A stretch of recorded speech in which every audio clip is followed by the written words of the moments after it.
Leaders, before we dive in today, I want to share something that's very important to me. How many leaders out there need a medic right now? Several years ago, I ran across Brandon Bouchard's MEDS framework and began to apply it to my life to help improve my performance. And as I applied it to my life and my performance and working in operations space and trying to develop and help leaders perform at a higher level, I realized they needed something more specific to their world of work. And that's when I developed the Legacy Medic framework. I've integrated my 20 years of leadership experience across the nonprofit world and the operations manufacturing space to create a framework that will help operations and supply chain leaders perform at a higher level so that they can build that lasting legacy and make an impact in the lives, not only of those that they work with, but those around them. And today, I'm going to show you how to integrate this Medic framework into building that lasting legacy that you want to leave behind in those that matter most to you. I'm Miles Threat. Thank you for joining me today for Legacy Leaders Lounge. I help ambitious leaders just like you build a lasting legacy no matter where you're at in your leadership journey. Before we dive into the Legacy Medic framework, the framework consists of mindfulness, exercise, diet, impactful relationships, and conscious rest. Let's dive in to see how you can apply this framework to increase your performance. The first part of the Medic framework begins with mindfulness. Mindfulness means being fully present, mentally clear, and emotionally balanced before you step into your leadership role. And this happens every day. It's just not a once a week thing. It's not a once a lifetime thing. It is a daily practice, a state that you put yourself in. No matter how you feel, no matter where you're at, no matter what's going on in your business, your work, or your personal life. It's about setting your mind, your heart, your body in the right state so that you can lead intentionally and not reactively. I know the pressure you're going to face. You're dealing with constant change. You're dealing with demands. You're dealing with a lot of people that could be all over the place emotionally, wherever they might be right now. But you're having to deal with that. And mindfulness is not about being soft. It's all about being sharp, being present, being ready. It's you choosing awareness before you choose action. And believe me, I believe in taking massive action.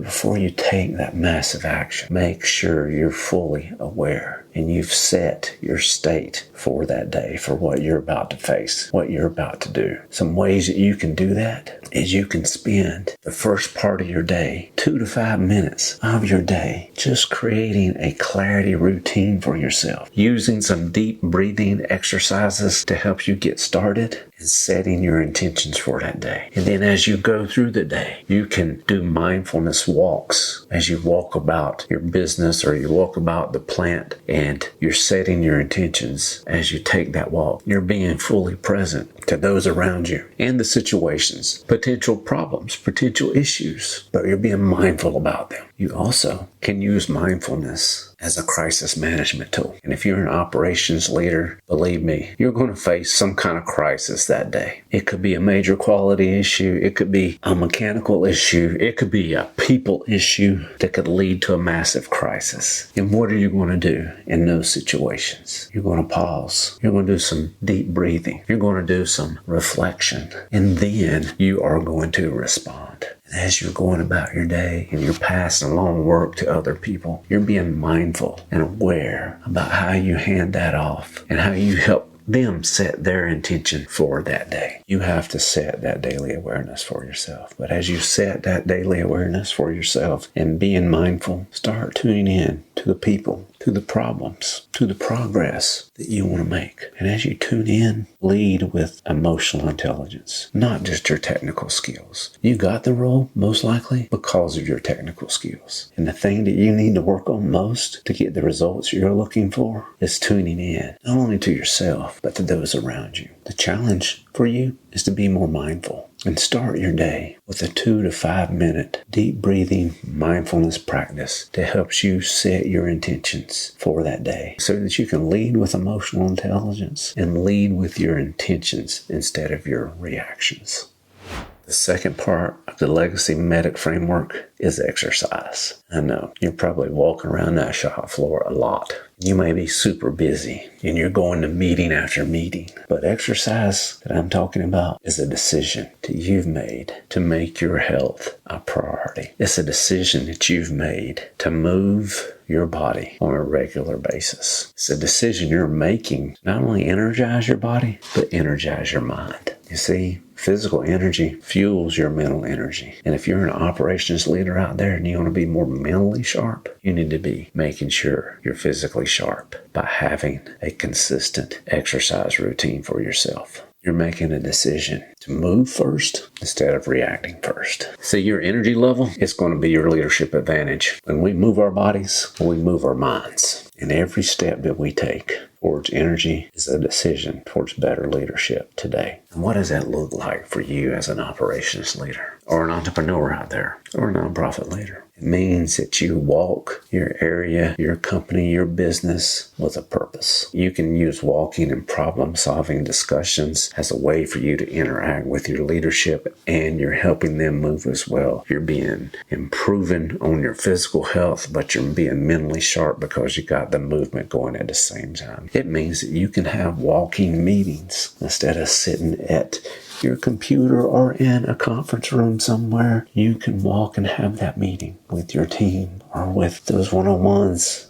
This movement and exercise is not only happening while you're at work. It's part of your life. It's part of what you do outside of work. It means that you have an actual exercise program that you follow. You see, when I started out in operation space, I was 40 years old, and I was having to do the work and keep up with some of these young 20, 25-year-olds. And the only way I could do that was by making sure I was taking care of my health. I was still exercising outside of work and doing the shift work and changing schedules and not knowing day between night at times, but I still made my exercise a priority for my health, and it made a difference. It made a difference in my performance, and I've maintained that standard for myself, that it's just a part of my life and what I do. And so if you're an operations leader out there or an entrepreneur out there and you want to perform at a higher level, then you need to make sure that you make exercise a priority for your life, and that you have some kind of program that includes strength training and includes some cardio, that you're walking and you're lifting some heavy weight. And if you do that on a consistent basis, you're going to improve your health. You're going to improve your performance at work, not only physically, but mentally. You're going to be mentally sharp and ready for the challenges that you face. And you're going to be more emotionally stable because you've dealt with some of the frustrations, whether you decide to work out in the morning before you go or you work out in the evening after you're done. You find a schedule and routine and a program that fits you, works for you, and you be consistent with it. Make it a priority for yourself. Because if you daily decide to prioritize your energy level, you're going to perform at a higher level. You're going to be able to perform when others who don't exercise can't perform.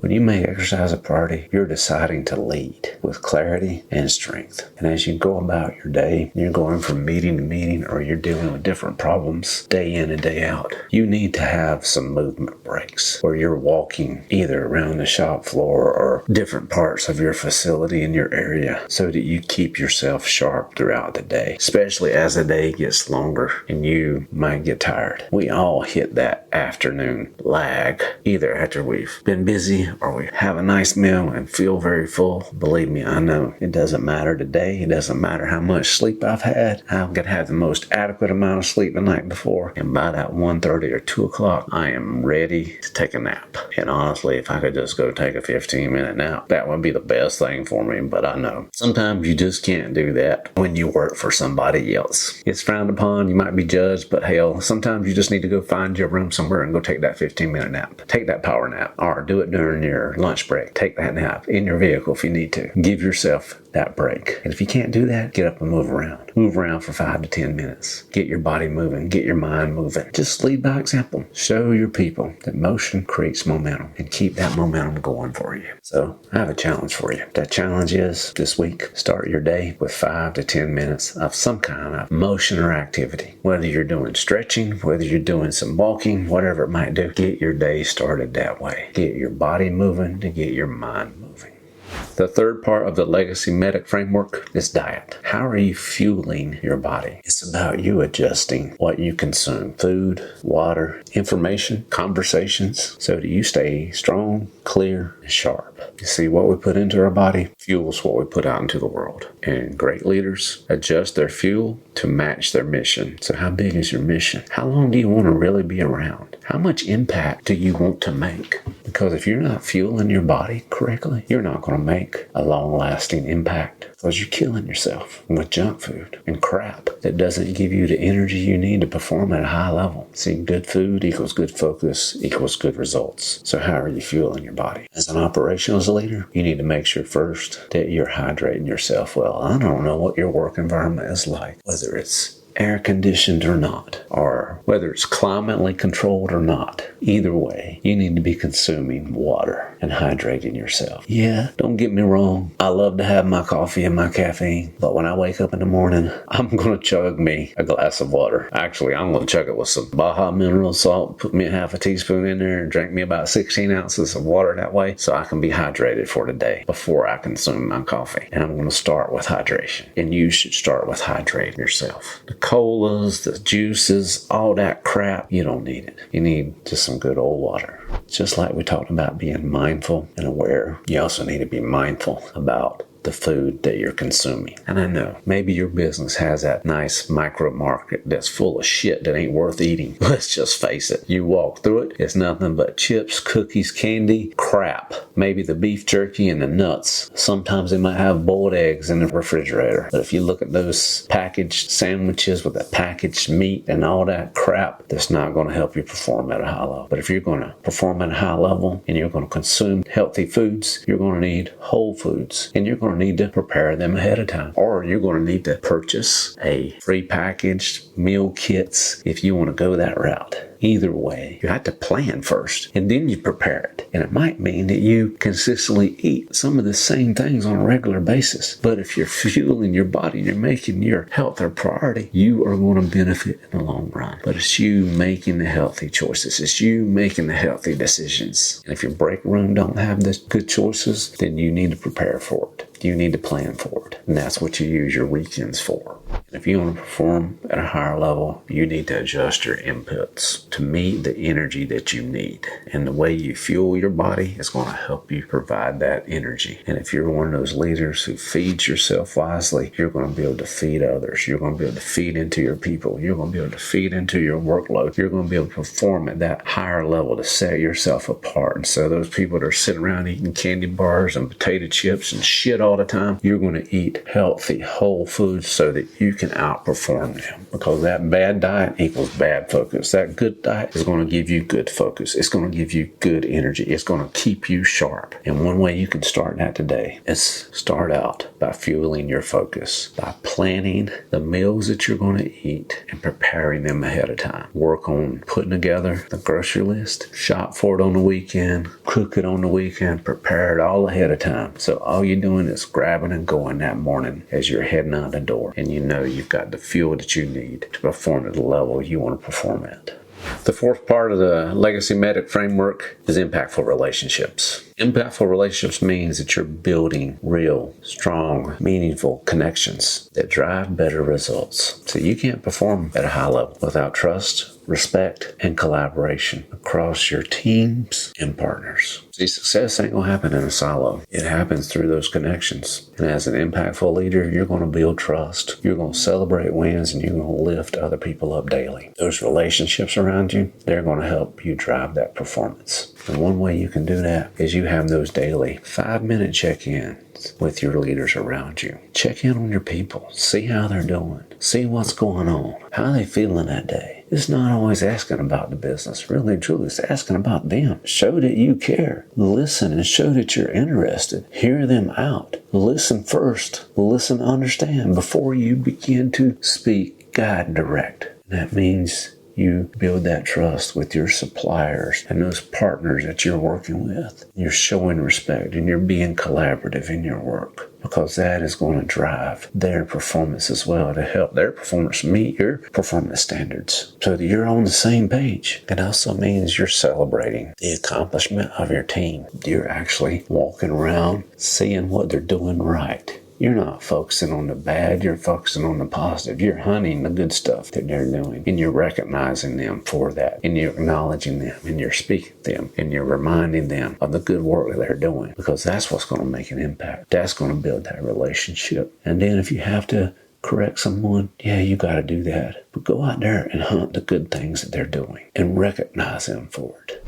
Finally, mentor those younger leaders around you. Help them grow and develop, and be that mentor to them. Who are you preparing right now to fill your spot? What are you doing to help develop them? Build that into your relationship with them. You see, those relationships, they're going to be performance multipliers. So if you're investing in them and you're mentoring them, that's going to increase your performance as well. And those strong team bonds that you build because you've focused on the relationship, that strong team that you're building is going to outperform smart individuals. So invest in your team, invest in those relationships. And you want to move faster towards your goal and towards your mission, then build that trust and establish that trust through those relationships you build. And to start that today, make it a priority to recognize the accomplishments and small wins of your team. Pick one person, pick somebody, pick something each day to recognize and acknowledge them for what they've done,